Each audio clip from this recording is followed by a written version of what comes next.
Observation 1. Inherency. Substantial market reforms are underway in Cuba. Subpoint A. The Cuban government now allows its citizens to own and operate their own small businesses. Wickham, 2011. Back in April, Cuba's Communist Party Congress announced a series of economic reforms that permit self-employment in 178 areas of work, including restaurants, carpentry, barbers, hairdressers, electricians, and taxi drivers. In 83 of these jobs, people will be allowed to create small businesses and hire workers. Under the announced reforms, Cubans will also be able to buy and sell cars and homes for the first time in half a century. For most Cubans, this is a long-awaited movement in the right direction. But instead of applauding it, the U.S. State Department criticized Cuba for not making improvements in other areas. We remain focused on getting Cuban people more access to freedom of information and other aspects, spokesman Mark Toner deadpanned. That's another way of saying, when it comes to Cuba, the State Department remains stuck in the past. Subpoint B. The Cuban leadership has fully recognized the need for market reforms. Shreve, 2012. In 2010, when asked by a reporter about the value of spreading the Cuban model to other countries, Fidel Castro responded, "The Cuban model doesn't even work for us anymore." This statement, while certainly an offhand remark from the revolutionary Cuban leader, is, at minimum, an acknowledgement of Cuba's difficulties over the last decade. As interpreted by some commentators, Castro's statement was an acknowledgement that under the Cuban model, the state has much too big a role in the economic life of the country. Shortly after the publication of Fidel Castro's remark, Cuban President Raúl Castro announced that the National Congress of the Communist Party of Cuba would convene in April after a 14-year hiatus to make fundamental decisions on how to modernize the Cuban economic model and adopt the paths for economic and social policy of the party and the revolution. Observation 2. Harms. Current U.S. policy in Cuba fails to promote market reforms. Subpoint A. The Cuban embargo blocks U.S. entities other than families from becoming partners in market reform efforts. Cuban Business and Economic News, 2010. The most natural source of funding for Cuban entrepreneurs are family members living abroad. That being said, not every entrepreneur in Cuba has family living in the United States. For those who do have family, the actions of the Obama administration last year in removing limits on frequency and amount of remittances to family members is a very positive step.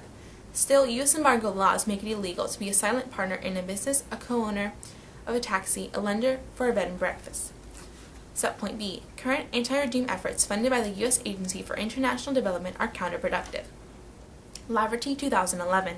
Under the authority granted by the Helms-Burton Act, the U.S. government has spent more than $150 million on anti-regime activities in Cuba, including support for Cuban dissidents through USAID. Investigations by Congress and the U.S. Government Accountability Office document widespread waste, fraud, and abuse in these programs. Cubans who receive funds of support are subject to great risk, as are American employees of the program, sadly demonstrated by the case of the imprisoned U.S. subcontractor Alan Gross. Therefore, we present the following plan. The United States federal government will substantially increase its economic engagement toward Cuba by amending the Trade Sanctions Reform and Export Enhancement Act of 2000 to allow U.S. entities, including financial institutions, to make microfinance loans to the entities in Cuba for the purpose of financing entrepreneurial business enterprises. In addition, Congress will shift the U.S. Agency for International Development funding, currently at $15 million per year, to the creation of a Cuba Enterprise Fund for the microfinance support of Cuban entrepreneurs. Our plan has the following advantage. Enabling microfinance loans will best provide for democratic change in Cuba. Subpoint A.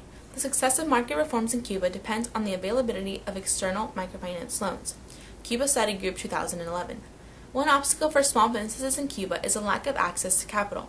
In agriculture, independent farmers have been unable to make investments to turn their lands into productive farms.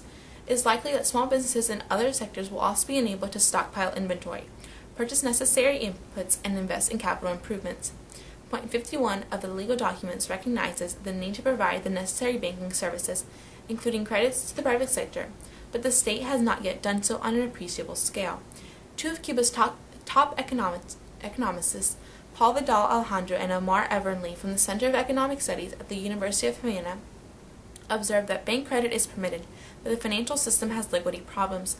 However, they note that if microloans were promoted with external support, they would represent an influx of hard currency that could be used to purchase imports for independent workers, small businesses, and cooperatives.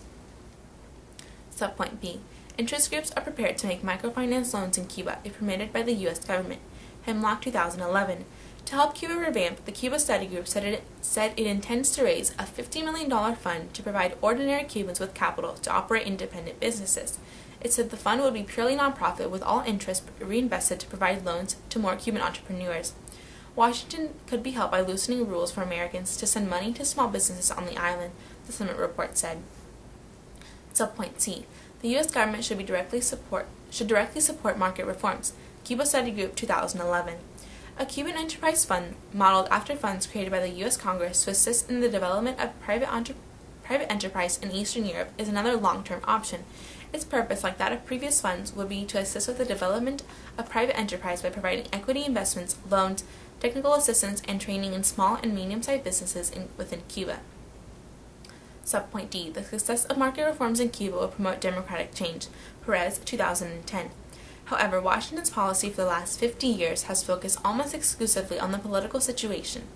This myopic approach has ignored the possibility of doing an end run around Castro's political reelections by simply giving the Cuban people an offer they cannot refuse: economic success. As long as the political arena remains in the battlefield upon which Washington and Havana waged their ideological war, there will always be a stalemate. Transitions from the other Cold War-era governments demonstrate the economic liberalization helped facilitate political liberalization.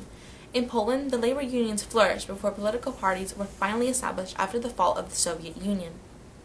In Russia, mass privatization paved the way for moderate political reforms. In Vietnam, the government started to embrace market-based reforms in the mid to late 1980s. And finally, in China, an unmistakably capitalist society has emerged. Although elections have not been held, Cuba will be no different. And with that, I am open for cross-examination and further points of clarification.